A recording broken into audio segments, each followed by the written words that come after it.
This is 5 on your side at 4. Focused on you. Right now at 4, we're getting a look at new video of the violent protest that left a Ferguson police officer seriously injured and in the hospital. Some of that video shows the moment a protester shoved Officer Travis Brown, who then hit his head on the ground. Thanks for being here. I'm Kay Quinn. And I'm Brent Solomon. Officer Brown is still in a coma as he recovers from that assault that happened on Friday. It was during a protest marking the 10th anniversary of Michael Brown's death. 5 on your side's Megan Kernan joins us live from the Ferguson Police Department after reviewing that new video footage. What are you learning, Megan?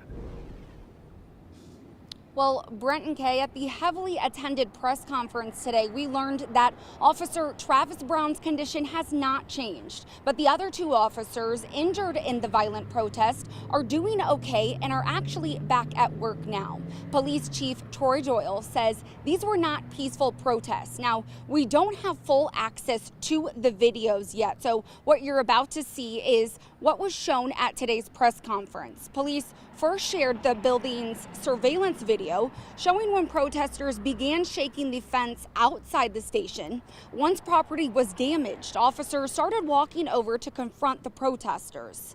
That's when police shared the body cam footage showing when Elijah Gant ran across the street. You can see Gant running behind a car. That's when Officer Brown moves around to stop him and Gant tackles him. And you can see the moment Brown falls back and hits his head. We also learned today new charges have been filed against 5 people involved in the incident. The main suspect, Elijah Gant, faces another assault charge for kicking another officer in the head. He's already been charged with assault, resisting arrest, and property damage. Meanwhile, Emily Davis was charged with 3rd-degree assault. Derek Robinson, Philip March, and Keith Rose were charged with property damage. Today, we heard from several public officials, including St. Louis County Prosecuting Attorney Wesley Bell and Ferguson Mayor Ella Jones. Where we are and where we go from here is an uncomfortable and tough conversation that we have to have, because now we have an officer who is fighting for his life, and I have to ask, for what? Ferguson has made a lot of strides, and this one act is not going to stop us from moving forward. Now, there will be a prayer vigil outside of the Ferguson police station here tonight. It starts at 5:30, and we will be there covering it, and we'll bring you the latest on air and online. Live in Ferguson, Megan Kernan, 5 on your side. All right, thank you, Megan. 5 on your side. We'll stay on top of this story. Look for updates on air, online at ksdk.com, and on the 5 on your side app. Missouri voters will decide whether to amend the state constitution to create a right to abortion. Just hours ago, the Missouri Secretary of State announced the Abortion Rights Initiative got more than enough signatures to qualify for the November ballot. Amendment 3 would replace the state's near total ban on abortion, which happened after the Supreme Court overturned Roe v. Wade. Abortion rights advocates believe the amendment will pass in November. This amendment is about more than just policy. It's about freedom. It's about who is in charge of your personal medical decisions. It's about reclaiming the right to make the best decisions for you, your family, and your future. We know that Missourians, regardless of their personal feelings about abortion, want these decisions to be with women and families, not politicians. Now, there are 2 other initiatives that will be on the November ballot. One would raise the state's minimum wage to $15 an hour. The other would legalize sports betting. All right, the rain's moved on, but it's a different story for some other parts of the bi-state. Chief Meteorologist Scott Connell here now with your weather impact forecast. Scott. Well, we think this evening, Kay, we're going to be pretty quiet around St. Louis. That hasn't been the case for some areas farther southwest of St. Louis, where we have seen some showers and thunderstorms through the course of the day, even some downpours as we've worked through the morning and now into the afternoon hours. But around the metro, it's pretty much what you see is what you get. A fair amount of clouds and the hint of sunshine behind those clouds as you look over at the Kirkwood Farmers Market. You don't have to travel too far to find the rain, though. It's down to our south, and we're finding this area of showers and even some rumbles of thunder continuing to move towards the east, southeast. So it's impacting areas farther south of St. Louis. Down Highway 67 as you work your way through Valley Mines and heading on down towards Farmington, you've had a bit of rain. That's pushing towards Interstate 55. None of that's severe, and it's actually weakening a bit. So through this evening, there still will be some lingering scattered showers down to the south of St. Louis, but for most of us, it's relatively tranquil. Now, we will tell you that we do have a weather impact alert day coming up on Thursday.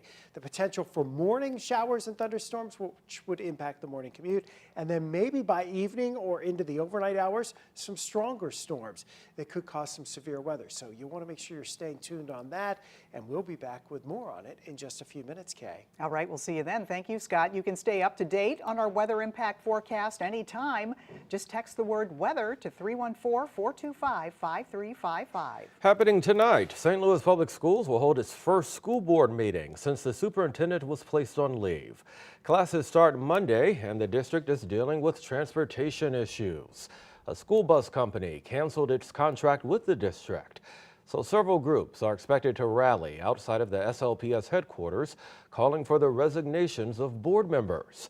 Our Laura Barcheski is covering tonight's meeting. It starts at 6:30. Look for her reports tonight on 5 on Your Side at 6 and at 10. Tonight's meeting comes as the Missouri State Auditor begins digging into the district's financial records. Auditor Scott Fitzpatrick will examine how the operating budget went from a $17 million surplus to a $35 million projected deficit. He plans to look at vendor contracts connected with Superintendent Keisha Scarlett, who is now on leave. He will also look at contracts that were issued without competitive bidding, which the Board of Education requires. The state auditor's office has not given a timeline of when that audit will be released. Tomorrow, the city of Alton will give an update on the status of Gordon Moore Park. The park has been closed since a massive sinkhole opened up in late June. Mayor David Goins will hold a news conference at 10 a.m. to talk about the mine subsidence and outline the steps being taken to safely reopen the park. 5 on Your Side will stream that news conference live on KSDK.com and on the 5 on Your Side app. Expect delays if you plan to visit the top of the Gateway Arch. The North Tram remains closed after a safety mechanism triggered yesterday when the system found an issue with one of the cables. The tram automatically stopped and was locked in place. About 25 people had to be rescued. The North Tram will be out of service until the cable system can be replaced and tested for safety. The South Tram is still running. 1 month ago, torrential rain destroyed a school district's outdoor playing surfaces. The work now underway to get students back on the field. And the St. Louis Blues wants to help fans who can't quite commit to season tickets. What you will get with what's being called the hat trick plan. What started as a sidewalk puddle is now sustaining life. One man's effort to get a dripping fire hydrant turned into a permanent habitat.